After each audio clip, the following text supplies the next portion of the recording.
হাসানুল হক ইনুর রায় হয়েছে, তাকে 10 বছরের জেল দেওয়া হয়েছে। এটি নিয়ে যদি এক ধরনের সমালোচনা রয়েছে, সমালোচনা বলতে এটি আসলে খুশি হতে পারেনি প্রসিকিউশন। এই রায় এবং জুলাই যে শুরু হচ্ছে, সেই জুলাইয়ের যে আমরা যে জুলাই পক্ষের যে শক্তিগুলো তাদের মধ্যে আসলে অনৈক্য বাড়ছে কিনা, ধীরে ধীরে যত সময় যাচ্ছে তত অনৈক্য বাড়ছে কিনা, অস্থিরতা তৈরি হচ্ছে কিনা, বা জুলাই বিরোধী শক্তি ফেরার একটা প্রক্রিয়া তৈরি হচ্ছে কিনা, বা সেই সুযোগটি করে দিচ্ছে কিনা। হাসানুল হক ইনুর এই যে রায়টা 10 বছরে হলো, এই রায়টা আমি খুবই ডিসঅ্যাপয়েন্টেড। তার আরো বড় বড় মাপের পানিশমেন্ট তার হওয়া উচিত ছিল।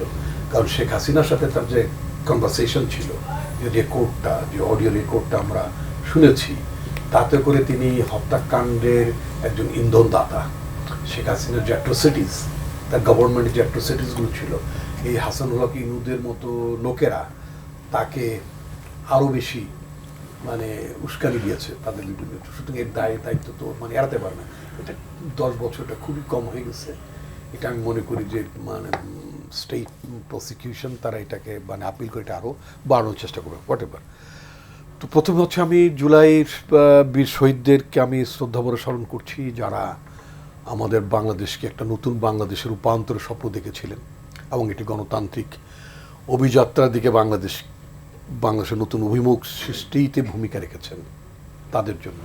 এবং যারা পঙ্গুত্ব বরণ করেছেন, যারা এখনও যন্ত্রণায় ব্যথায় কাতরাচ্ছেন এবং স্বাভাবিক জীবনে ফিরতে পারেননি, তাদের ত্যাগের প্রতি গভীর শ্রদ্ধাও জানাই। আর দ্য সেম টাইম আপনি যেটা বলেছেন যে জুলাই পক্ষসমূহের মধ্যে বিভাজন বা অনৈক্য এটা বাড়ছে কিনা, ওয়েল, এখানে তো নানা শ্রেণী, নানা মতাদর্শের লোকের এই লড়াইতে অংশ নিয়েছেন। এবং পৃথিবীর বহু দেশে আপনি নিবেন যখন মুক্তিযুদ্ধ হয়, মুক্তিযুদ্ধের মধ্যেও যারা পার্টিসিপেটিং ফোর্সেস, তারা কিন্তু সব একদলের, নানা উপদলের থাকেন, নানা ভাবনা, নানা চিন্তার। এবং যুদ্ধোত্তর দেশে তখন তাদের মধ্যে আবার ইনফাইটিং অন্তর্কোন্দল বাড়ে। এরকম বহু ঘটনা আমরা দেখেছি, দেখিনি তা না, কিন্তু দেখেছি।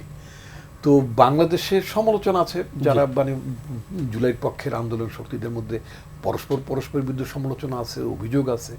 বাট আমি মনে করি মোটা দাগে এইটাকে আমি খুব বিভাজন মনে করি। তারা ঐক্যের মধ্যেই আছেন।